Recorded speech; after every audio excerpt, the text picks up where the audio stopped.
आता आपल्या आवडत्या मालिकेचे संपूर्ण भाग मालिका प्रसारित झाल्यानंतर लगेचच पाहू शकता फक्त सन नेक्स्ट वर. भारतातील प्रेक्षकांसाठी मोफत सेवा. त्यांचे किडनी नाही का काढले? तेच ऑपरेशन झाले त्यांचं. त्यांना आता एकच किडनी आहे.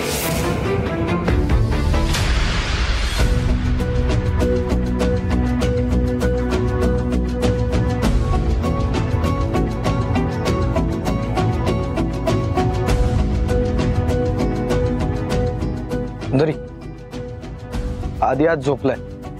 डॉक्टर म्हणाले त्याला थोडी रेस्ट घेऊ दे. उद्या वाटलं तर क्लिनिकला घेऊन या. तो झोपू देतो.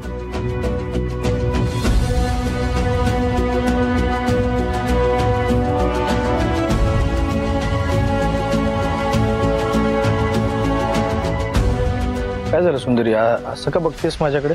काय झालंय आदित्यला? म्हणालो ना तुला मी, मारामारी थोडी दुखापत झाली त्याला आणि डॉक्टर म्हणाले तो ओके आता. झोपू दे त्याला आणि तू पण रेस्ट घे.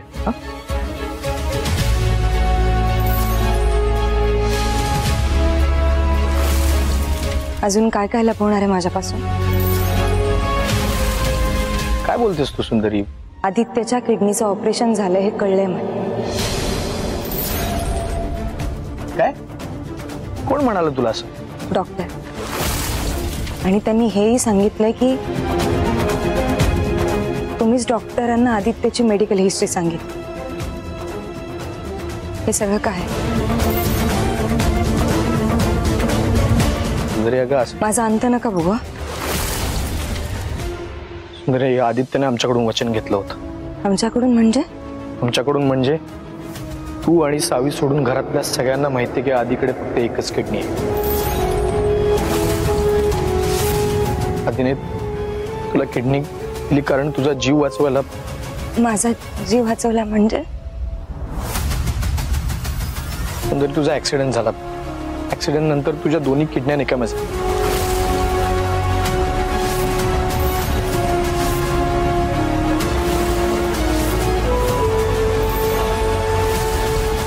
सुंदरी मॅमच्या दोन्ही किडन्या डॅमेज झालेल्या आहेत.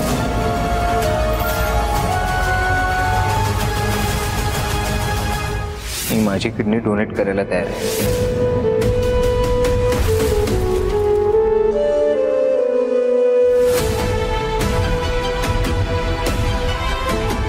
स्वतःच्या जीवाला धोका निर्माण होऊ शकतो हे माहित असून सुद्धा आधीने तुला किडनी दिली. शिवाय काय?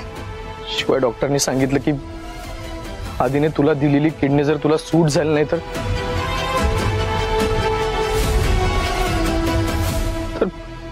तुझ्या जीवाला धोका निर्माण होऊ शकतो. हे पुढचे 15 दिवस खूप क्रुशियल आहेत सुंदरी. हे जर तू सर्व्हाइव्ह केलेस तर काही प्रॉब्लेम नाही, तुला काय होणार नाही. पण या दरम्यान तुला त्रास होऊ शकतो. जेव्हा आधीला हे सगळं कळालं तेव्हा तुझी प्रत्येक इच्छा पूर्ण करण्यासाठी तो धडपडू लागला. त्याला तुझ्यावर प्रत्येक क्षण घालवायचा होता. तुझ्या चेहऱ्यावर कायम आनंद बघायचा होता. त्यासाठी त्याने स्वतःचा ड्रीम जॉब सुद्धा सॅक्रिफाईस केला. सुंदर, तुझ्या न कळत तुझी प्रत्येक इच्छा पूर्ण करण्यासाठी तो धडपडत होता. म्हणून तर आपण या गावात आलो.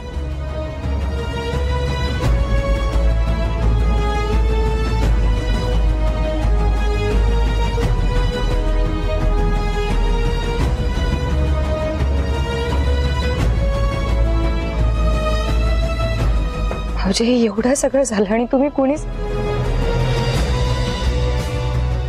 आदित्य. सुंदरी,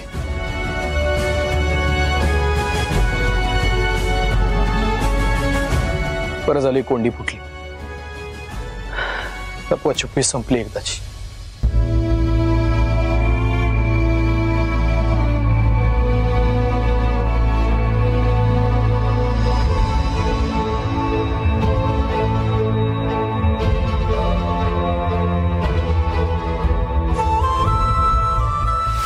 आजपासून पुढचे 7 दिवस आपण दोघं एकत्र टाइम स्पेंड करायचा. मला तुझे अख्खेच्या अख्खे 7 दिवस हवे.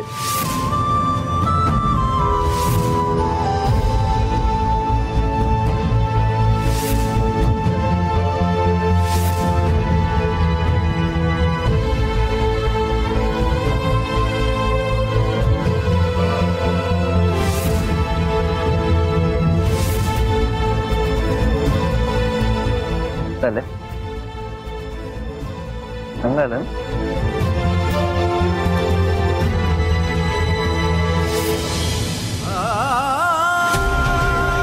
का केलंस तू आदित्य असं?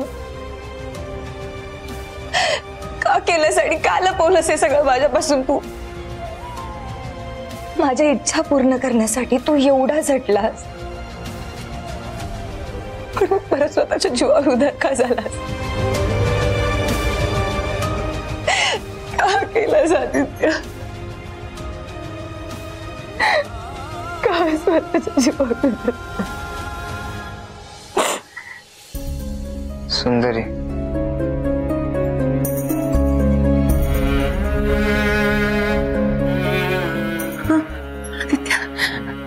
मी इथेच आहे. मी आहे. तू आराम कर. तू आराम कर. सुंदरी.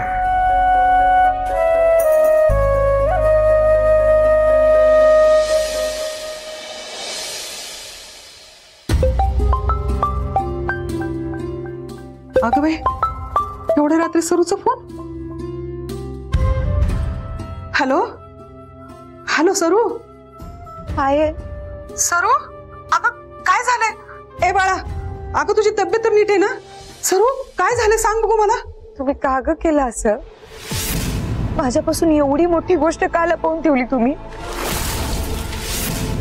अगं आम्ही काय लपवलंय तुझ्यापासून? आदित्यने माझ्यासाठी एवढं मोठं सॅक्रिफाईस केलंय, तुम्ही का नाही सांगितलं मला? का माझ्यापासून लपवून ठेवलं? आणि तुम्ही त्याला करू का दिलं असं? आणि आता जर त्याला काही झालं तर? हे बघ सरू, तू आधी शांत हो बघू. शांत हो. मी काय सांगते नीट ऐक. हे बघ बाळा, आम्ही त्याला लय समजावण्याचा प्रयत्न केला ग, पण त्याने आमचं काही सुद्धा ऐकलं नाही ग. आणि मला तूच सांग, एखाद्या माणसावरती आपलं जीवापाड प्रेम आहे, त्याच्या जीवाला धोका आहे, आणि त्याला बरं करण्याचं औषध जर आपल्या जवळ आहे, तर आपण त्याच्यासाठी प्रयत्न करणारच ना ग. मग आदित्यने पण तेच केलंय. आदित्यचं तुझ्यावर जीवापाड प्रेम आहे, आणि तो तुझ्यासाठी काही वाटेल ते करायला तयार आहे बघ. आणि त्याने ते केलं. हे बघ सरू, त्यांनी तुझ्यासाठी खूप काही केलंय. आज तू एवढ्या मोठ्या संकटातून वाचलीस ना, ते फक्त त्याच्यामुळे. आणि आज आदित्य नसताना मी तर कल्पना पण करू शकत नाही की काय झालं असतं. हे बघ सरू, मी तुला सांगते, इथून पुढे आयुष्यात आदित्यची साथ कधी सुद्धा सोडू नकोस ग. आता तुझ्यावरती खूप प्रेम आहे, त्यांनी तुझ्यासाठी खूप काही केलंय बघ. कायम त्याच्या सोबत राहा ग बाळा. नाही सोडणार मी त्याचा हात. मी कायम त्याच्या सोबत राहील. कायम.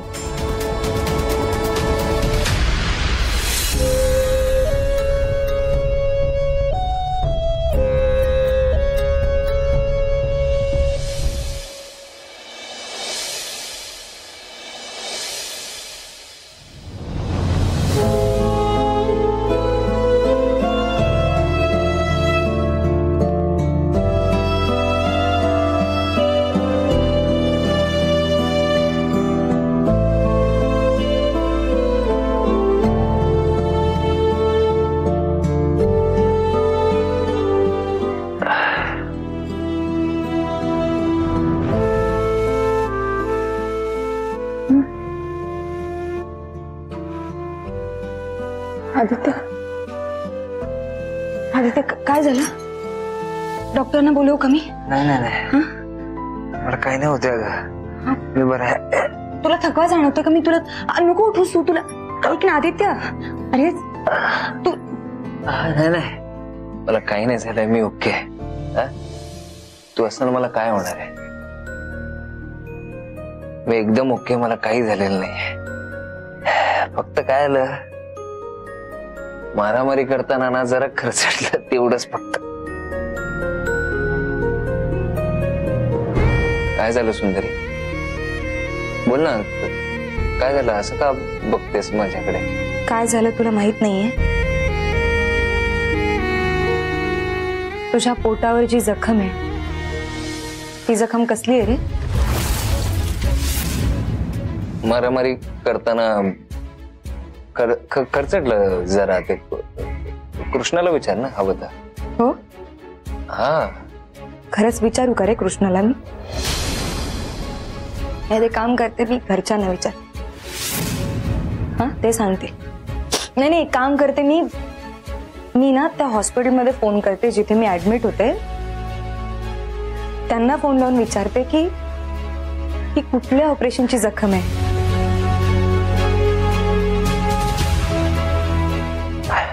विचारू? सांग ना, विचारू का? कसलं ऑपरेशन विचारू? का गप्प बसलायस तू? बरं ते सगळं जाऊ दे. मला सांग, माझी इच्छा पूर्ण करण्यासाठी तू अचानक एवढी झटापट का करत होतास? सांग ना, उत्तर नाहीये का तुझ्याकडे? कृष्णा भाऊजीने सगळं सांगितलंय मला. मी ऑपरेशन मधून कशी बरी झाले, कुणी माझ्यासाठी काय काय केलं हे सगळं सांगितलंय मला. का केलंस रे आदित्य असं तू? का केलंस तू? आणि तेही मला न विचारता. माझी इच्छा पूर्ण करण्यासाठी तू एवढं पळापळ करतच होतास ना, मग हे स्वतःच्या जीवावरती उदार व्हायची काय गरज होती? बरं हे सगळं करताना तू माझी परमिशन विचारलीस का? मला विचारलंस का? नाही ना, स्वतःच ठरवून मोकळा झालास. मी किती वेळा तुला विचारत होते की मला काय होतंय, माझी एवढी जखम कसली काय? तर म्हणे रुटीन चेकअप.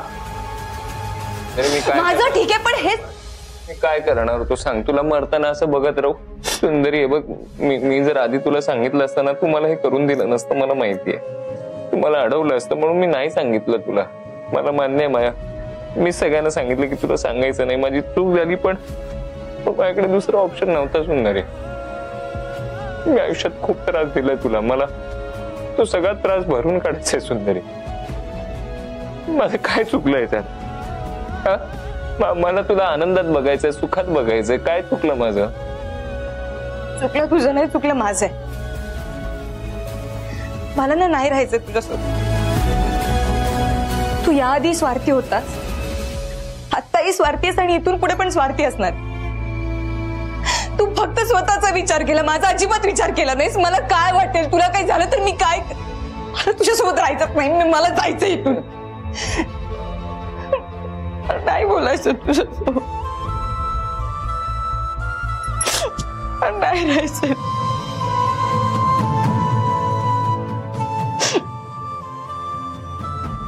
नाही राहायचं तुझ्यासोबत. सगळ्यांनी माझ्यापासून लपवून ठेवलं. कृष्णा भाऊजी तर माझ्या इथे सोबत असून सुद्धा त्यांनी मला काही सांगितलं नाही. एवढी मोठी जखम झाली, एवढं मोठं ऑपरेशन झालं, माझ्यापासून लपवून ठेवलं. सुंदरी प्लीज माझं ऐकून बघ, मी खरंच नाही जगू शकत तुझ्याशिवाय. आतापर्यंत हा पाटील गावातल्या बायकांना पायखाली ठेवत होता, पण त्या सुंदरीने त्याची पायखाची धूळ करून टाकली बघ. पण काल लय मजा आली. पाटीलचा माज उतरणारी कोणतर आली. कायम शिवा घालत असतो, आता कुठं तोंड लपून बसला असेल. सकाळपासून खोलीच्या बाहेर सुद्धा आला नाही तो. बरं झालंय.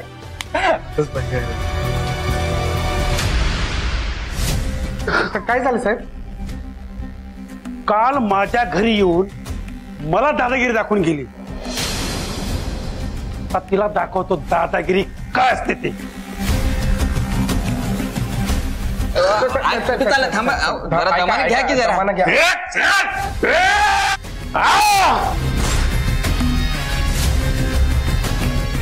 मला अक्कल शिकवताय? मला कुणाचा बाप जरी आला ना तर मला अडवू शकत नाही, कळलं का? साहेब बाजा तू मुजुमदार साहेब येणार आहेत. काय?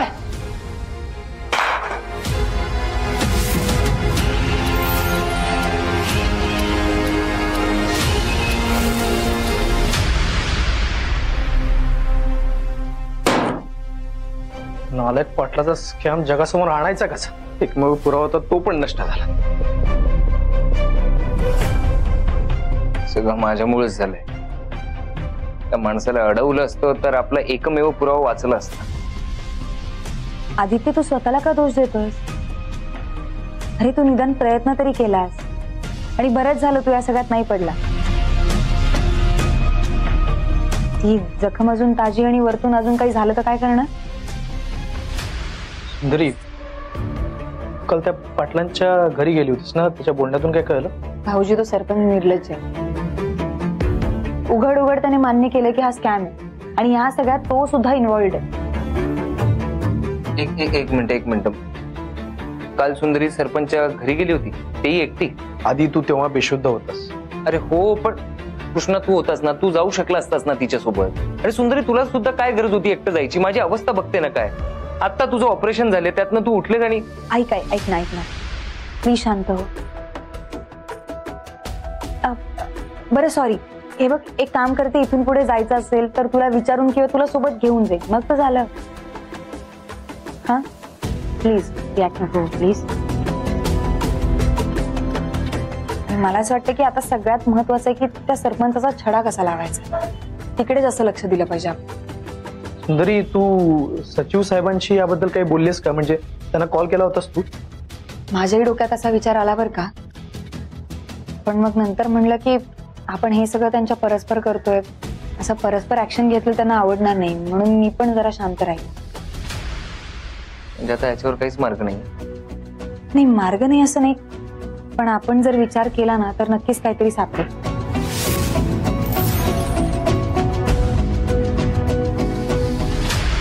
सुंदरी,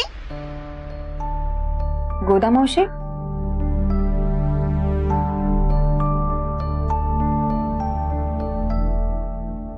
गोदामावशी, अगं तुला कोणतरी भेटायला आलंय. कोण? एक मिनिट. कुठे गेली सुगंधा?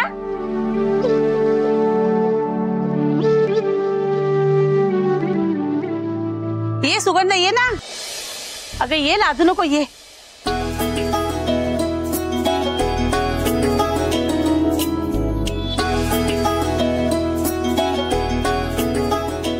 अगं आपलेच आहे ती लोक. ये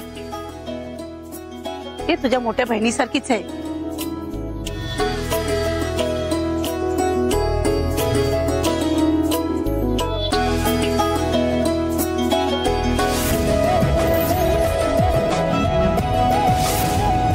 कोण आहे मुलगी? ही सुगंधा आपल्याच गावात राहते. अगं लाजतेस कशाला? चेहरा तर दाखव. तुझा चेहरा नाही दिसला तर कोणी बोलणार कसं तुझ्याशी? अगं काय ग सुगंधा, अगं बघू तरी ते आम्हाला.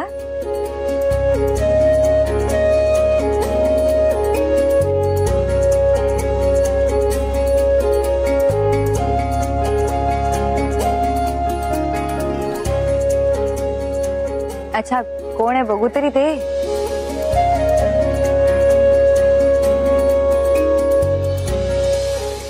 आणि तुझी ती मोठी काय फॅन? हा, फॅन आहे तुझी. आणि म्हणते मला सुंदरी ताई सारखंच व्हायचंय.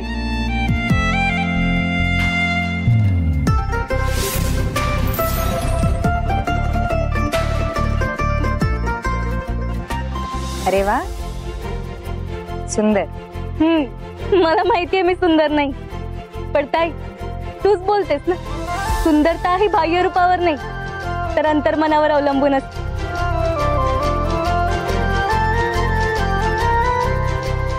आणि ताई तुला माहितीये, तू जशी शिकून मोठी ऑफिसर झालीस ना, तसं मला पण मोठं ऑफिसर व्हायचंय आणि अन्यायाविरुद्ध उभं राहायचंय. अरे वा, छान. शुभेच्छा तुला. जोमात अभ्यास कर. मी करते, पण अगं घरचे मला पुढे शिकूच देत नाही. ते म्हणतात की शिकून काय करणार आहेस, पुढे जाऊन लग्न आणि संसारच तर करायचं. आणि कसं होणार मी ऑफिसर असं? ताई एकटी पडलीये ग मी, तू मदत करशील?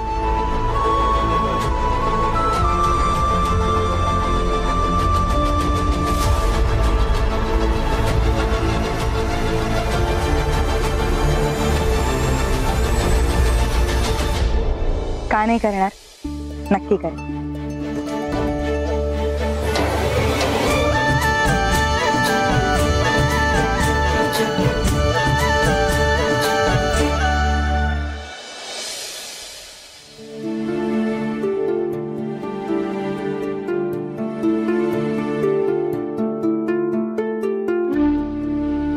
आदित्य झोपलाय, तिला उठवलं नाही मी. नाही राहू दे, आराम करू दे त्याला. घ्या.